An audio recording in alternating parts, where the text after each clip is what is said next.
Hola amiguitos de Patreon, vosotros votasteis esta cuestión y ahora ¿qué puede hacer un servidor sin obedecer? La pregunta era sencilla: ¿cómo se defienden los valores seculares de la ilustración en un mundo posmoderno donde nada es verdad y todo está permitido? La verdad no se puede hacer, no con honestidad. Pero esa no es la cuestión que dio Kant.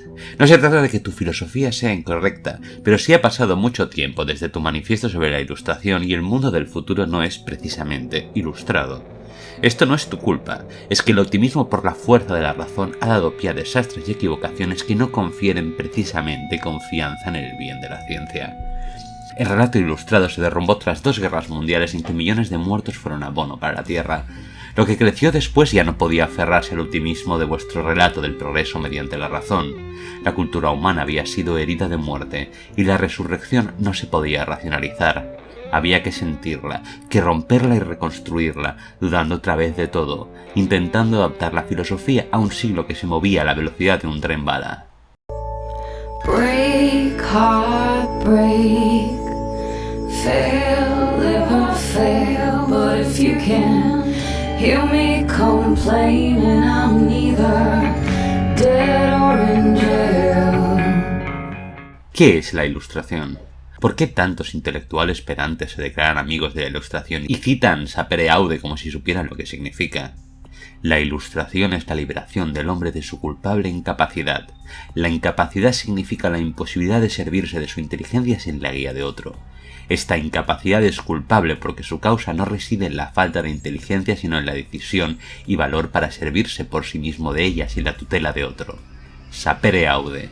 Ten el valor de servirte de tu propia razón. He aquí el lema de la ilustración. Esto decía Kant en su manifiesto de 1784, 5 años previo a la Revolución Francesa. En aquellos tiempos, estas declaraciones fueron polémicas por contestatarias. La religión, la autoridad y el gobierno monárquico salían perdiendo la lucha contra la razón, la lógica y la ciencia. La lucha de la filosofía contra el poder sostenido por órganos de autoridad consta con 1000 millones de ejemplos, y la razón con mayúsculas ha sido siempre la herramienta de defensa de los filósofos. El combate de la razón contra las pajas mentales empezó en la antigua Grecia, en que una serie de profesores llamados los sofistas, que se traduce como los sabios, se dedicaban a darle la vuelta al lenguaje para hacer parecer lógicos argumentos totalmente disparatados. Aquí nacieron la mayoría de falacias que los quinceañeros de Twitter citan sin parar cuando no tienen argumentos. Sócrates fue el que utilizaba el logos, así se llama la razón en griego, para ridiculizar en debates a los sofistas. Vamos, que les daba tan duro con los facts and logic que desarmaba completamente los pensamientos demagógicos de sus adversarios, incluyendo criticar a los dioses. Sócrates era un borrachuzo callejero que saltaba a la gente con preguntas, y lo conocían como el tábano de Atenas. Los sofistas consiguieron acusarle de pervertir a los jóvenes con su filosofía, y los gobernantes de Atenas le hicieron beber la mortal cicuta, una victoria pírrica de la historia. Sócrates se convirtió en un ente mitológico que todavía hoy se enseña en las escuelas, y sofista ha pasado a ser un insulto para el que usa una razón o argumento falso con apariencia de verdad. Este fue el primer crimen contra la razón, que motivó a Platón y Aristóteles, que sedimentaron sobre Sócrates y los filósofos presocráticos los principios de la filosofía clásica, que aún hoy en día son relevantes. Pero este es un vídeo de YouTube y está diseñado para el consumo fácil. Recorrer la historia del logos a través de la historia de la filosofía requeriría varios tomos enciclopédicos, pero gracias a la tecnología moderna vas a descubrir en unos pocos minutos lo que hay que saber, siguiendo los estándares educativos de la plataforma.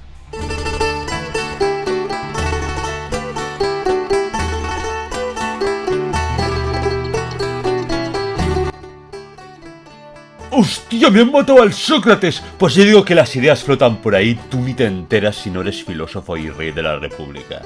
¿Pero qué dices, boca chancla? ¿Qué ideas ni qué pajoleras? El alma y el cuerpo son lo mismo y la verdad está en la forma y la materia. Yo soy helenista, y digo que menos razón y menos rollo y más hedonismo. ¿Qué quiere decir emborracharse? Pero lo justo. Yo salgo en Evangelion. Malas noticias, chicos. Me han destripado los cristianos. Se acaba la edad antigua. Puedo demostrar racionalmente que Dios existe. Pues ya más que tú. No hay tiempo para cristiandades. Aquí va el renacimiento. El universo es infinito, Dios es todo. La cristiandad está mal y el Papa es un borrego. ¡Ay, merda! ¡Me están quemando! ¡El Papa me está quemando! Ah, vraiment, la razón es el fundamento de todo. He inventado el racionalismo. No, you bastard. La experiencia es the fundamental. He inventado el empirismo. Tiene que venir un prusiano a arreglar este desastre. Miren, la crítica de la razón pura. Soy un genio, viva la ilustración que nos llevará a la paz perpetua. Todo racional. A mí nadie me entiende. Yo he leído a Hegel y he inventado el comunismo. Porros para todos. Yo he matado a Dios. Todo va a salir bien, amigos. We'll be all right.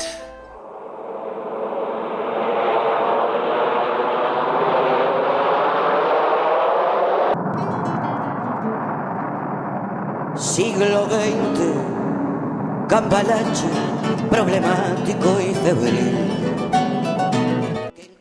¡Ay! ¡Scheiß drauf! ¡Ups! Se ha pasado con el vodka. El positivismo has gone to shit.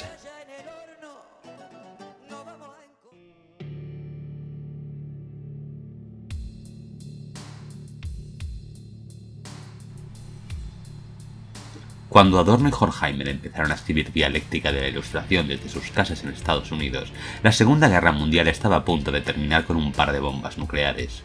Si la Ilustración kantiana había conseguido elevar finalmente la razón como medida de todas las cosas, ¿por qué el ser humano no había sido liberado? La tecnología, el dominio de la técnica sobre la naturaleza, nos había llevado a crear sofisticados instrumentos para matarnos entre nosotros. Una vez liberados del dominio de la naturaleza, seguíamos sometidos por el dominio humano, interno y externo. En pocas palabras, la Ilustración era una nueva forma de dominación. La Ilustración, tal y como fue concebida por Immanuel Kant, es el imperio de la razón sobre todo lo demás. En su filosofía, la verdad última siempre está velada a nuestra capacidad de comprensión y la llama noúmeno. Pero al admitir, como Platón antes de él, la realidad de una verdad pura, le llevaba necesariamente a un absoluto, un universal de toda la razón y la lógica que se supone que debía liberarnos. El sapere aude no fue suficiente, porque la razón científica y calculadora de la cultura industrial había llevado a la sociedad a una nueva forma de alienación, no bajo las leyes de un dios, sino bajo un cálculo, una sistematización de todo. Adorno y Horkheimer reconocen una razón social y una razón individual, pero en última instancia el individuo se ve formado por la razón dominante, puesto que vivimos en una sociedad. Y este principio dominante es la razón instrumental, esto es, la razón calculadora del beneficio sobre la pérdida, la búsqueda de la eficiencia, la explotación descontrolada de la naturaleza. Todo se vuelve analíticamente sistematizado, y aquello que se escapa de la regla es relegado al olvido. Esto, al final, es una razón absolutista, la misma que culminó en 2 guerras mundiales en que las cifras de muertos se computaban en tecnología IBM. Pero Horkheimer y Adorno se fijan en esta razón más allá de la Ilustración. En una lectura de la Odisea, encuentran en Ulises al héroe cuya preservación toma precedente sobre el mundo natural, representado por dioses como Poseidón. Todas las aventuras de Ulises son luchas para mantener su propio ego contra todas las tentaciones y peligros mitológicos, calculando qué partes de la naturaleza debe aceptar y cuáles puede manipular a su favor con la razón instrumental. Entre Sicilia y Calabria, Ulises descubre a Escila y Caribdis. Una es un monstruo de agua en una cala, la otra un tremendo remolino. El marinero debe decidir entre perderlo todo o perder a algunos de sus hombres, y toma la decisión racional de pasar por Escila. ¿Qué diferencia esto de la razón instrumental de la Ilustración? Se trata del mismo tipo de cálculo fundamental, en que el valor de la vida se convierte en una matemática práctica. El Marqués de Sade también es un autor que se sirve de la razón para justificar sus fantasías y crímenes depravados.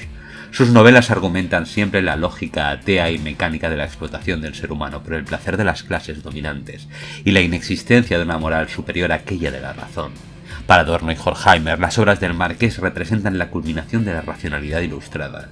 Escriben con ironía: el trabajo del Marqués de Sade exhibe la comprensión sin la guía del otro, es decir, el sujeto burgués liberado de todo tutelaje.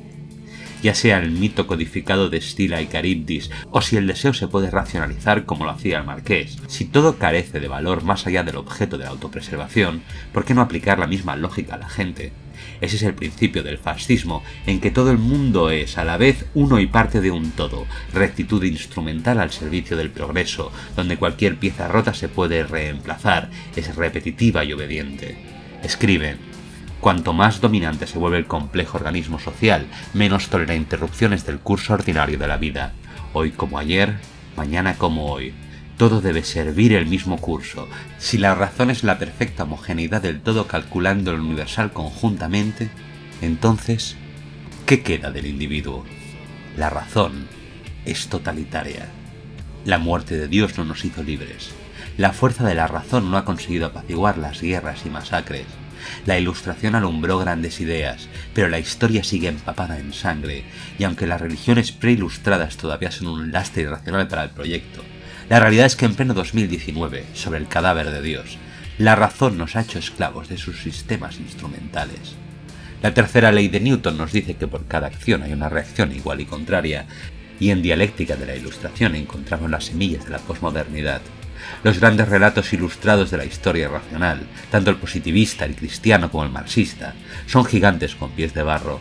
Adorno declaró que no se puede escribir poesía después de Auschwitz, y aunque esta es una afirmación cuestionable, expresa perfectamente el espíritu de la posmodernidad.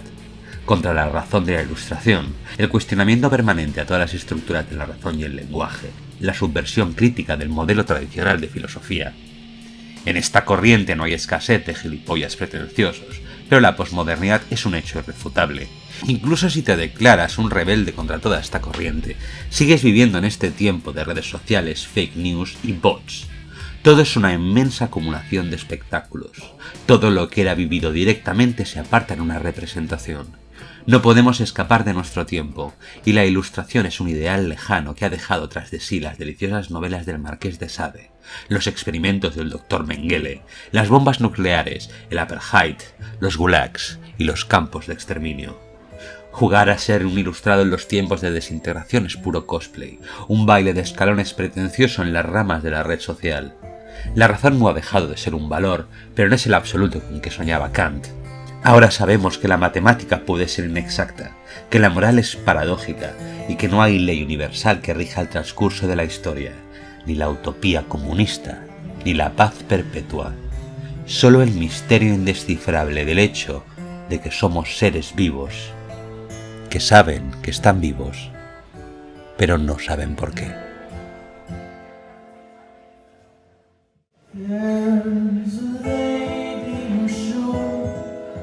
All that glitters is gold, and she's buying a stairway to heaven. And when she gets there, she knows if the stars are close, with a word she can get what she can.